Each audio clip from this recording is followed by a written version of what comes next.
Hello and welcome to the Healthy Living Show. I'm Debbie Gisonni and we've got a great show for you today, especially if you're trying to lose weight, be healthier, or just feel good about yourself. That probably covers everyone, right? Sometimes, though, nothing seems to be working. And that's why we're going to tell you about the 3 biggest mistakes people make when they're trying to lose weight. You might be making them right now. We'll also give you simple strategies for losing weight and getting healthier. And then at the end of the show, I'm going to demonstrate my most favorite and most fun waist slimming activity. I don't even want to call it an exercise because it's so much fun. So put your feet up and get cozy because you're in for a treat, and not the kind of treat that makes you fat, quite the opposite. Let me start by introducing my guest, Tara Marple. Tara is the Director of Nutrition at Intentio Fitness Coaching, where they teach clients personalized and sustainable health and fitness strategies. Welcome, Tara. It's great to have you. Great to be here. Thank you. Wonderful. So we promised 3 big mistakes that people make. So what's the first biggest mistake you see that your clients make when they're trying to lose weight in the area of, say, nutrition? Most common mistake, I would say, is focusing on calories only. Calories only, meaning counting calories? A lot of diets count calories, right? Yeah, counting calories, but also the deprivation that sometimes leads to. Because sometimes you eat the calories and then you feel bad about it, and so then there's the next morning there's the calories out, the exercise, which tends to be a punishment. Right. So Yeah. you talked about deprivation, and this is one of the reasons why I hate the word diet. To me, when I hear the word diet, it's all about deprivation, and I hate being deprived. I'm really a foodie and I love to eat. So as soon as I say I'm not going to eat something, like say I say, oh, I'm not going to have bread today, that's the first thing that I go to. It's the first thing I want. What do you feel about dieting in particular versus just having a healthy lifestyle? I think that's what stops people from getting started on a healthier life. I think they think that that it's going to be terrible, right, and miserable, and you won't be able to have your favorite things. So what I tell them is that we have to get their metabolism fit enough to be able to handle those treats. Right, and the treats are not drinking things like calories. Like I know a lot of my friends love, you know, this crazy coffee drinks with cafe, mocha, loca, latte, whatever, a shot of vanilla, and they think they'll, you know, that's either a meal replacement for them or it's something that they drink when they're having a meal. And how do you address that with your clients? Yeah, that's what I mean. I think it's, you know, when they decide, make that decision, and then it prevents them from being able to have the healthy calories, like quality protein and healthy carbs and healthy fats. That drink is, for example, is a lot of unhealthy carbs. So that would lead to having to burn it off really quickly. Right, and you would never want to use that as a replacement for a really nutrient-rich meal, correct? I think we know that. Yeah, I think most people know that. But a lot of people say, oh, I don't have time to grab a sandwich or a salad, so I need I'm just some gonna, energy. Right, Yeah. so I'm just going to do this drink here and that'll be good and it'll give me my caffeine fix. Speaking of caffeine, I had a guest at my house a couple of weekends ago, and in the morning, she was on some diet, and I'm sure a lot of our viewers probably know which diet I'm talking about. So she was on a diet, so every morning she'd put this hot coffee, high test coffee, you know, really caffeinated coffee, probably about 3 cups worth in my Vitamix blender, and then she'd throw in a probably what looked like to me about half a stick of butter. Butter. I knew you were going to say you knew that. It, right? Yes. Like, and then she's like, yeah, I'm on this diet, and this is what I drink every morning, and I'm looking at this, and I'm like, how could that be healthy? Like, what is that about? That's the ketogenic diet. Yeah. Well, it really is about giving your body good quality fats and coffee that's not moldy. So it's a certain kind of coffee that's low mold, and butter that's grass-fed. Some people use ghee because it doesn't have the lactose. Right. And then there's an oil that you put in there, medium chain triglyceride oil. So what she's doing is she's helping her body be a fat burner versus a sugar burner.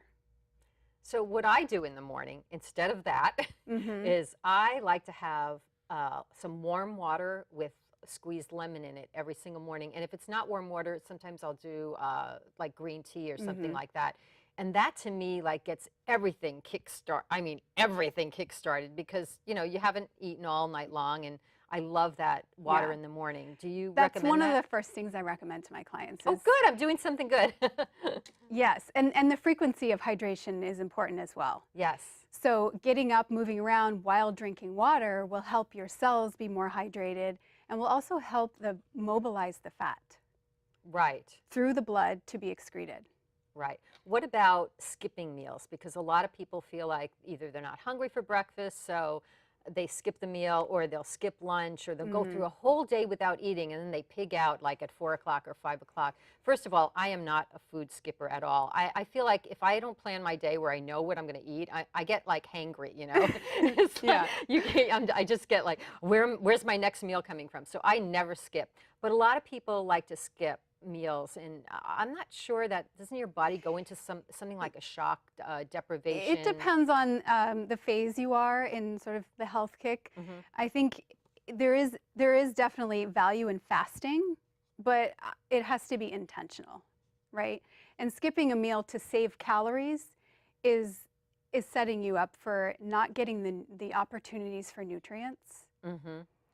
And then if there's not a plan for skipping the meal, a couple of hours later when you're really hungry, then you, like you said, you end up binging and grabbing anything that's available. So there has to be a plan. Right. And your blood sugar has to be at the right point where, you're able to handle that, and you're not going to be using your muscle for energy. Exactly. Yeah. What about, a lot of people are gluten intolerant, and I know that, if you have celiac disease, you're not supposed to be eating gluten. But what about gluten as far as food? I mean, I'm Italian, so if someone said to me, you have to give up pasta forever, I think I'd shoot myself, because I will never give up pasta forever. But I do this kind of like 90-10 rule, where 90% of the time I have, I eat well, and about 10% of the time I have my pasta or my ice cream or something else, because I never really want to feel deprived. But for some people, gluten is a big problem, correct? For some people it is. I've never seen the nutrient quality in any food that has gluten in it. So pasta and breads, it won't give us the nutrients that we need, but as long as you're making that decision intentionally to only do it at 10% of the time, and that works for you. Right, because it's not what we eat once in a while, it's what we eat every single day on a regular basis that really is the key to our lifestyle and our health. It's the majority of what we're eating, yeah. Right. Are there any foods to avoid completely? Well, well, if I name something specific, I think it would be soda, diet sodas especially. Yes, especially. And I would think like high fructose corn syrup and trans fats are the two on my list that I never. I mean, there are foods that actually, on a cellular level, cause your body to malfunction. Right. Right, and lead to disease. Right. And it is the fake sugars, and sometimes for some people it's the gluten. Right, right. So we talked a lot about nutrition. How about the biggest mistake people make, mistake number 2, relative to not what they put in their body, but how are they using their body? Something about using the energy that they put in. Using the energy. So calories in, calories out, right? Let's talk about calories out. What's the biggest mistake people make in that respect? I would say the biggest mistake is focusing on one thing, especially cardio. So getting on the cardio machine and burning calories will burn calories in the moment, but it will make your body healthier. So what do you need to do? You need to do a variety of different things, such as? Lifting weights 2 to 3 times a week, high intensity exercises for short bursts of time, stretching and yoga. There is value in intentional cardio. Yeah, so just cross-training. Right. And then even within that variety, the cardio, the weightlifting, and the stretching, I find that you, even within each of those small items, you still have to do a variety, because if you've ever tried anything new and you think you're in really good shape, like I had this guy who was doing a mountain biking trail or something, some big mountain biking thing. And he said, well, I'm a triathlete and I'm a spinning instructor, I'll have no problem with it. And then about halfway through, he completely petered out. And the next day he was really, really sore. Like if you've ever done anything that you've not done before, you're really sore and you think, gosh, I'm in shape. Why am I like that? Because your body loves the variety. It loves to be surprised. And it loves the, the opportunity to get fitter. Right. The challenge. So if I see a lot of people say, I'm just going to run and that'll be my form of exercise because it's the easiest and the quickest way to burn calories and the easiest to fit into my schedule. But eventually their body gets to the point where it's the point of diminishing returns, right? The time you're spending on the running is actually running your joints down and not building the strength that you need and the muscles that you need to keep the blood sugar balanced and burn fat and stay healthy overall, prevent disease. I'm glad you said that about running. It's my least favorite exercise. Sometimes I run with my dog, who's a Siberian Husky, and I wouldn't even call it running. It's like a quick little jogging. It's like a step above walking. Shuffling? Yeah, it's shuffling. It's shuffling, exactly. But I really don't enjoy it. It's not the thing that I enjoy. But I do enjoy moving all day long, and I think that it's really important for people to not say, oh, I've done my half hour, 45 minutes, and now I could just sit in front of a computer screen all day. What do you think about either distributing the workout throughout the day or making sure you're moving throughout the day, like maybe even wearing a pedometer or something like that? I mean, studies actually show that spending an hour in the gym and then sitting at your desk all day is not as good for you as breaking it up into 5 to 10 minute segments every 2 hours or something. That's the frequency of movement is the most important. Right. So all day long you have to kind of think about it. A lot of people don't grow up or aren't like naturally motivated, I want to say. Yeah. I don't want to call them lazy, okay, but we can say they're a little bit lazy. They don't really grow up either working out or they're not very motivated. Like for me, I remember when I was like 5 or 6, I used to watch my mother watched my mother exercise with Jack LaLanne on TV. You're probably too young to even remember Jack LaLanne. But he was like the fitness guru of the 70s, and he was on TV. And so it was something that mine was Gilad.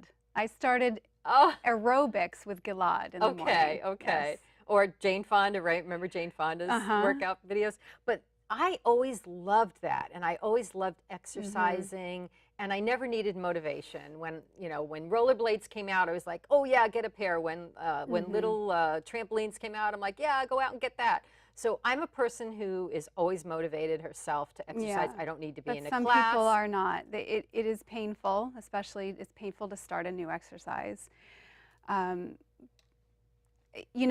biggest thing I tell them is just find something that's fun for you. Find something, don't wait for the motivation. Just start something, find a buddy, find something that really pushes you to try to progress, get better at, right? Right. I love that you said find a buddy, because a lot of people do need either someone watching their back, so to speak, and saying, hey, let's go. And sometimes you just don't feel like working out, especially if you're not one that likes to work out. The accountability is so important because you do have to do it frequently, right? 5-6 days a week it's hard to get yourself to do that so often. Right. And do you like taking a day off a week? I always like taking at least one day off a week. I take 2 to 3 off a week, actually. You do? Sure. Well, maybe I should take 2 or 3 off a week. I mean, for a lot of our clients, in our coaching business, we actually have we dial back the exercise a lot of times, and we put more emphasis on the recovery. So about how many minutes, 3 to 5 times a week, do you encourage your clients to work out? So a total to shoot for is about 150 minutes a week. And that could split that up however you like. That could be split up, broken up, whatever. Okay. And how do you get them to find that one thing that's really fun for them? Like I like to ask people what they like to do as children or whatnot. What do you do to incent them to even find the thing that's really fun, because fun is what it's all about. Right. We watch YouTube videos. I introduce them to fitness experts, other people that are doing videos. I talk to them about where do they get their, frustration-wise. Are you stressed? Do you need to let out some frustration? Sometimes that's boxing. Right. Well, this is a perfect segue. We have a really funny video that our director put together that's about healthy living. Can we show the video? They probably aren't ready in the Sure, I want to be healthy, but in my ever-present quest to remain on top of my game, I wanted to follow experimental filmmaker Steve Bannon's example and go straight to alt health. At Alternative Health, I was matched up with a mature adult, long experienced with alt health, a rock musician. And along with my receipt for a surprisingly sizable monthly fee, I received the following alt health video, especially designed for meditation and crowded cell interventions. Enjoy.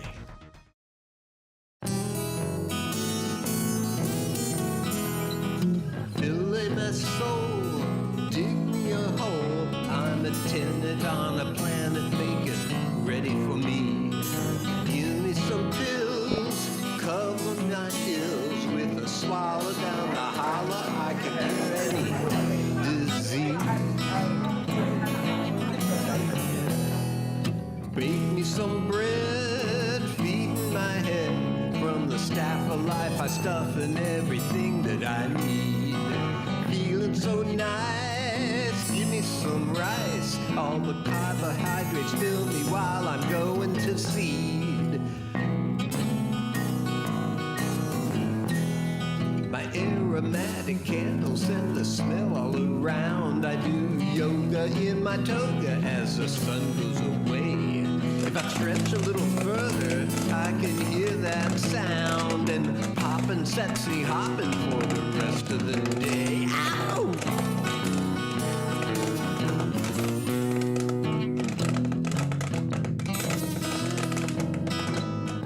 No time to rest, I run at my desk on a treadmill in the anthill where I'm earning my dime. When working is done, I'll have some more fun.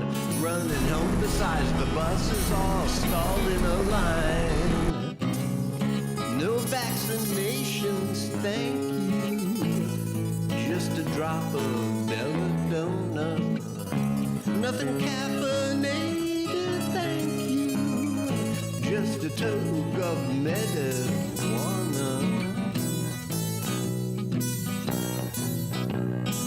Delay my soul, dig me a hole. I'm a tenant on a planet making ready for me. Give me some pills, cure all my ills. With a swallow down the holler, I cure any disease. I'm so healthy, extra stealthy as I cover my sneeze.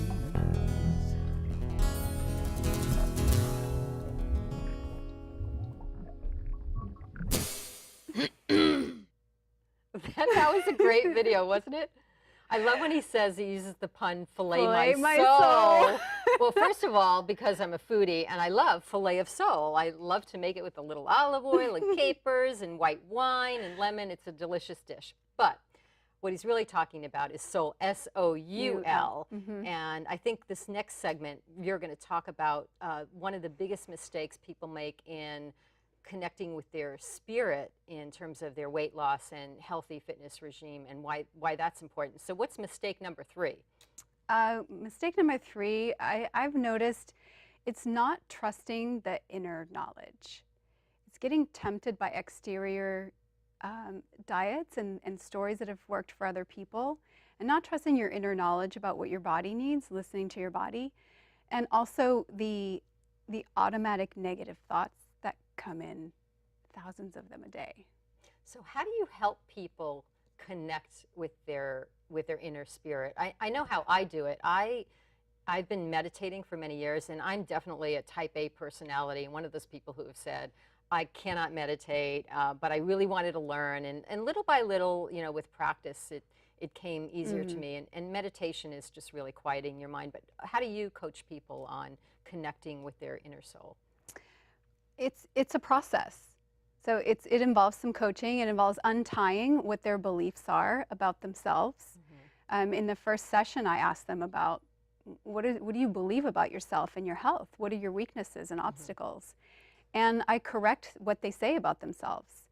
And it's important for that change to happen on a spiritual level, right? For the belief in themselves and the positive thoughts that try to crowd out the negative ones. We have to do our own mental hygiene, right? Right, right. And I'm glad you brought up this, the positive thoughts, because I find that a lot of people say, well, yeah, I'm doing my affirmations and I'm thinking positive. And then when you really get into it, they might be doing that like 5 minutes a day or 10 minutes a day, but the rest of the day they're either angry or they've got all kinds of, you know, programs running in their head with negative thoughts, or they're very self-deprecating or something like that. And it's hard to kind of keep it up and keep it positive all day. And then sometimes you really do want to feel those negative emotions and work them out. So how do you deal we with do that? have to confront them, right? They're a part of us. We're Yes. human. And part of being a human is suffering from those things, you know, and so we just have to keep reminding ourselves that that's natural. It's Right. not true. Right. And here's what I would like to be true, right? The law of attraction. So we talk about what we want to happen, what we want to happen. So let me ask you, what is it that you know, this is kind of the process that I take clients through. What do you envision for yourself?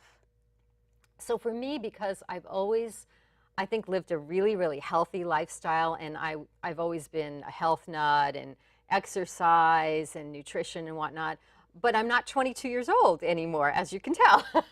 But We can't tell. But I feel like, you know, inside of me, I still feel like I'm 25 or Yeah. 22, and I really want to have that youthful feeling and that vibrance throughout my whole life, because I think people are working a lot longer. I want to be a contributor to society for as long as I possibly can, and I want to feel good about that. So if your body's not strong and you don't feel healthy, as you get older, you're not going to want to do those things, and I want to continue doing those things. So I Okay. guess for me, my biggest goal would be to feel youthful and healthy for as long as I can throughout my life. Okay.